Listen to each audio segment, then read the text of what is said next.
নিয়ে চলে এসেছি আরও একটি রেসিপি, পিঠে রেসিপি। আর এই রেসিপিটি হচ্ছে দুধ মালাইয়ে ক্ষীর পাটিসাপটা। তো তার জন্য আমি এখানে নিয়ে নিয়েছি চালের গুঁড়ো, এখানে রয়েছে ময়দা, এখানে আমি দুধের ক্ষীর করে রেখেছি, আর এখানে রয়েছে দুধ। তো এতে আমি সামান্য চিনি দিয়ে, ময়দা, দুধ, চিনি আর চালের গুঁড়ো দিয়ে একসঙ্গে মেখে নেব। চিনি, এখানে আমি একটু ব্রাশ করে নিচ্ছি, দিয়ে দিচ্ছি। আর এখানে আমি পুরোটা মেখে নিয়েছি সমস্ত কিছু উপকরণগুলো, ময়দা, চিনি, চালের গুঁড়ো, দুধ দিয়ে আমি মেখে নিচ্ছি।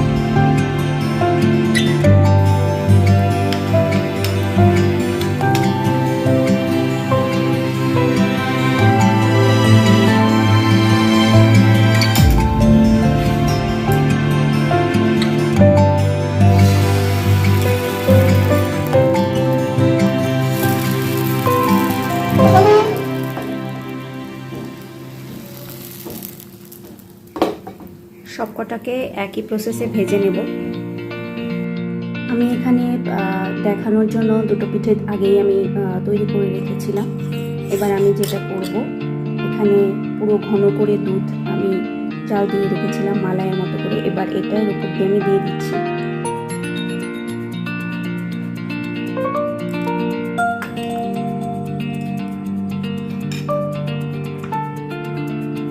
যত ভিজবে তত নরম হবে, খেতে আরও বেশি টেস্টি হবে। আর ফ্রিজে রেখে অবশ্যই খেলে সেটা আরও বেশি টেস্ট পাওয়া যাবে।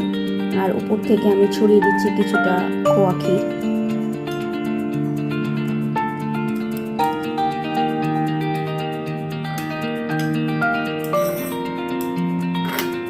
তো আমার তৈরি হয়ে গেল মালাই দুধের ক্ষীর পাটিসাপটা।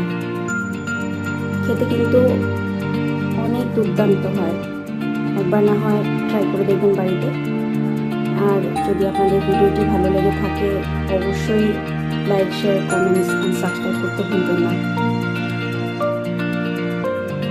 সবাই পাশে থাকবেন, ভালো থাকবেন, আর ধন্যবাদ সবাইকে।